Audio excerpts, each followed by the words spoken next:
Okay, papakita ko sa inyo kung paano yung proper procedure in applying helm order sa steering wheel. Okay, so this is only just a simulation wherein we don't have here the digital radar indicator and the gyro compass. So this is just a simulation on how are we going to perform the procedure with regards to repetition, execution, and reporting of helm orders. So the commander will give me the helm orders and I will do the procedure. Okay?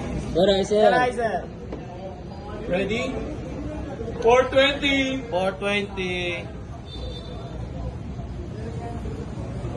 Radar 420 now, sir. East to 5. East to 5. Radar port 5 now, sir. Midship. Midship. Radar midship now, sir. Starboard 15. Starboard 15. Radar starboard 15 now, sir. East to 10. East to 10. Radar starboard 10 now, sir. Steady. Steady.